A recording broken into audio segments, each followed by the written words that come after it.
Happy Tuesday afternoon, everybody. Let's turn the volume up. Let's get into this and make sure we're live here. Make sure we activate it. Facebook says we activated. We'll be sure in a second. Periscope, as y'all checking in on Periscope, please tap the screen. Let's get the hearts. Let's get that heart action going on Periscope. That's what they do on Periscope. As y'all coming in on IG, I don't know if IG is actually live or not. I don't know if IG is live or not. So if you're coming in on Periscope, go ahead, tap the screen, leave a comment, tell me where you're checking in from. I don't know if Instagram's actually working. Facebook, I think is working. So we're waiting to get confirmation from Instagram. I think we're working on Instagram now. All right, so as y'all coming in, shout yourselves out. We're gonna get into this really quick. For those of you who don't know me, I'm gonna introduce myself in a minute. So I'm gonna give everybody like 10 seconds, 15 seconds to get in. I don't know what Instagram is doing here, but check yourselves in. John checking in from Medellin. What's going on, John? Facebook, if y'all over there, anybody on Facebook, shout yourselves out. I don't always show me how many people. I don't know if these numbers are accurate. But anyway, as y'all coming in, shout yourselves out. I'm gonna introduce myself right now. For those of you who don't know me, my name is Dre Baldwin, also known as Dre All Day.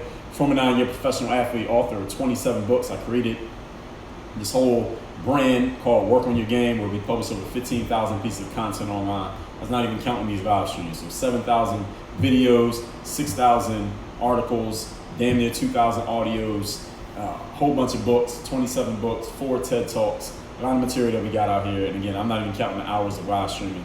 That's neither here nor there. But what Work on Your Game is all about is taking the mental tools that you need to succeed in the sports world and teaching how those same tools can be applied to the business world and to everyday life. So that's what we're talking about here today. Holding the vision is the topic. And what this is about is for any of you who's going to be in a position of leadership.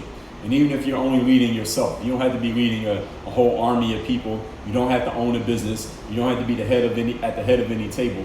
Holding the vision is about you being a person whose very presence inspires and motivates everyone around you just by the way that you show up every single day, the way that you deliver when you do the things that you do. And if you're able to hold that vision and inspire everyone around you, that's how you can get people to continue to follow you. Because listen, it's easy to get people to follow you at the beginning. If you got something that's enticing or exciting enough, you can get a bunch of people to follow you or get excited or at least see how things are going to go. Is when it gets into that middle part or later parts, when everything isn't so smooth, the newness has worn off, everything isn't easy anymore. Can you still get people to follow you? Can you still get people to listen to you? Can you still have people excited about the thing that the promised land you said everybody was going to get to?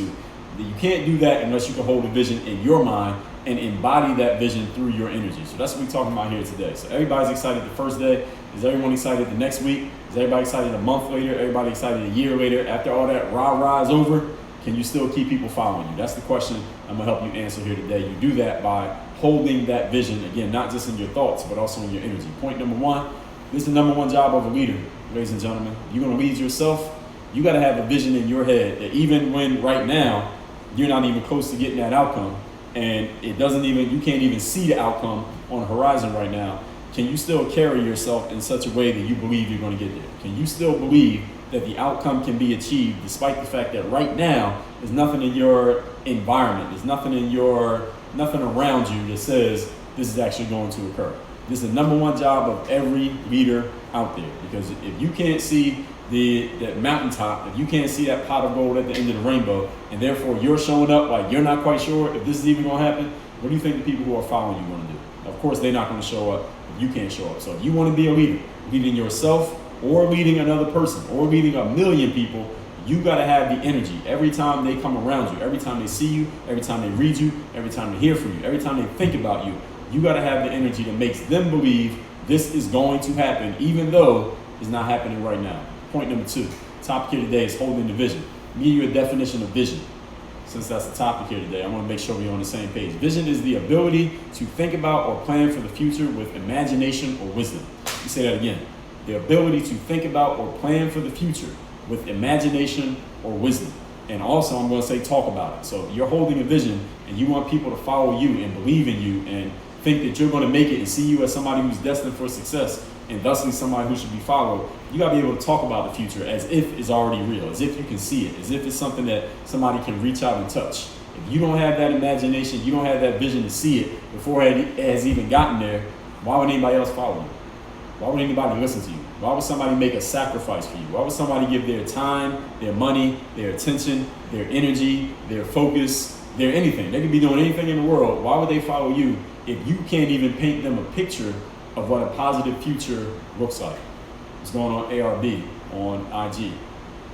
If you can't paint that picture, why would anybody listen? Why would anybody follow? Why would anyone subscribe? Why would anybody buy something? Why would anybody do anything if they don't think they're going to get something out of it? I want y'all to understand, nobody on this planet does something for nothing. No sane person, unless they're completely out of their mind, does something if they don't see anything they're going to get from it. Everybody does things because somehow, some way, they think they're going to get something back for it. So if you want people to follow you or just even listen to you, they don't even have to do anything. You just want them to listen to what you have to say. You got to be able to give them something. What you give them is your vision and your imagination for the future. If you don't have one, why would anybody believe you? A trick question, nobody would.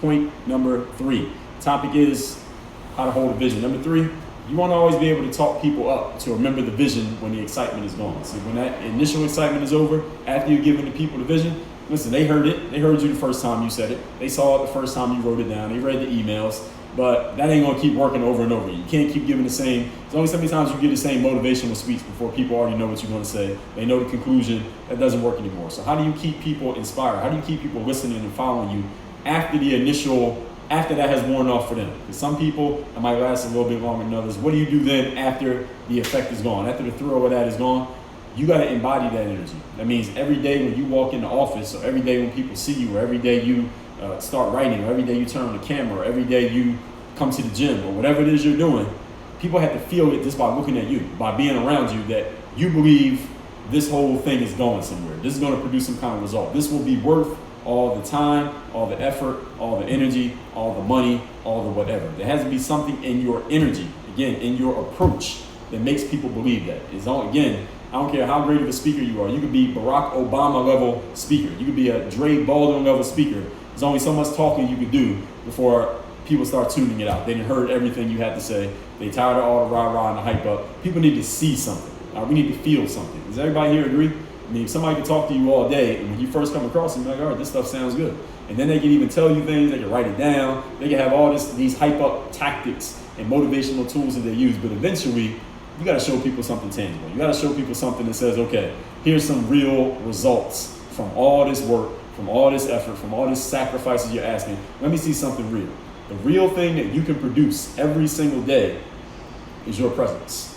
You showing up every day to the gym, to the office, to the dinner table, to the whatever you're doing, and showing people through your energy that you are the person to be followed, that this is going to happen. This is the place that we can keep following. We can keep following this person right here because they're going somewhere. You must embody that energy every day. Goal lists and hype ups and motivational speeches. Listen, all those are great, but they wear off.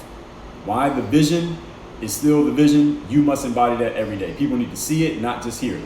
They need to know that it's still possible.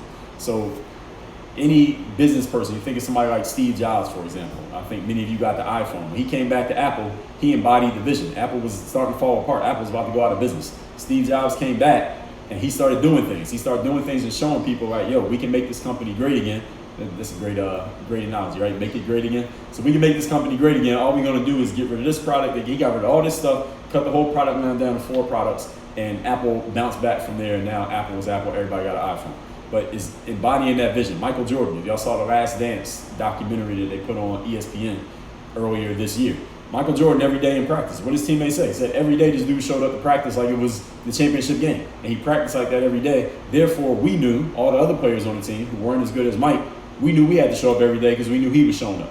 And that gave everybody the energy. And through that energy that they brought every day when they got in the game wasn't even as hard as practice was because he was driving them every day with his energy, with the way he shows up. Any great leader, I don't care where they're from, a politician, a business person, and somebody just inspired in society, led an uprising, whatever, they had that energy that caused people to follow them. You had to be that type of person, even if nobody's following you, because you are always following yourself, even if nobody else even knows who you are. So all that being said, I did a quick one here today. So I'm gonna tell you about this book that I got here in front of me. I'm gonna tell you how you can get this book for free. Then I'm gonna recap my points, and if anybody has a question, go ahead and get your question ready, post in the comments right now. As long as it's related to the topic, keep it short. This book right here is called The Mirror of Motivation. The subtitle is The Self-Guide to Self-Discipline. This book is the first book of mine that you should read. I've written 27. You should start with this book. Subtitle again, Self-Guide and Self-Discipline. My principles of my philosophy, working your game, is discipline, confidence, mental toughness, personal initiative. This is the first one on discipline. Why you want this book? Everybody has goals. Anybody who's listening to me, you are willing to do the work. You know you got to put some effort in to get results, right? Challenges, you never ask yourself, who do I need to be? What type of person do I need to be? What kind of energy do I need to have? How do I need to show up in life in order to get what I want? That is about your being. It is not about what you do. It's not about your strategy. It's not about your plans. It's not about your goals or your visions. All those things matter. But what most matters is who you are being. Because the principle is be, then you do, then you have.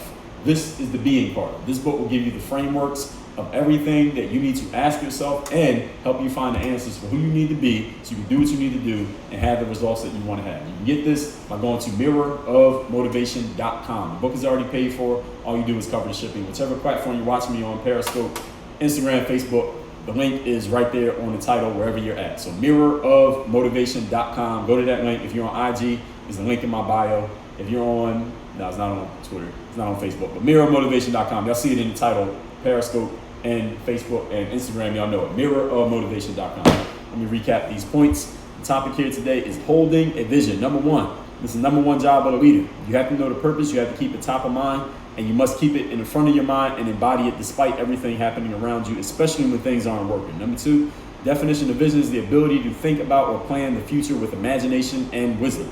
Seeing what everybody else is not seeing sounds like a fun job, but it's hard when everything is not working. It's easy to see a vision when everything's working. It's hard to see a vision when nothing is working. That's why leaders are so rare. Can you keep that vision when nothing is working out? And number three, you're not always going to be able to talk people up and hype them up with motivational speeches and hype up music and all that. Eventually, you got to show people results. You got to show people something tangible. The most tangible thing you show people every day is the way that you show up. Your energy every single day when you show up to the job, to the office, to the whatever it is, the gym, whatever it is that you're doing. So mirrormotivation.com is where you get this book. I got a 4-book bundle called the Bulletproof Bundle. You check the box on that page. You can get my book on confidence, mental toughness, and personal initiative. All 4 books called the Bulletproof Bundle. You can get that at mirrorofmotivation.com.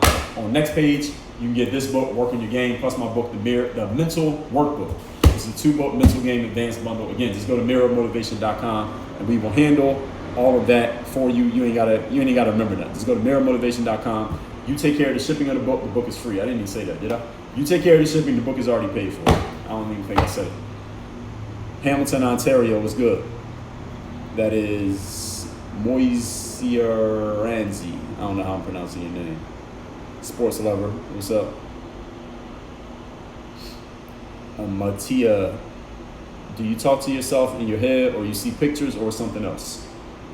I heard someone say, I don't know. I don't really know what I think. Am I seeing pictures or am I talking to myself? I think I'm doing both. I think it's a combination of both.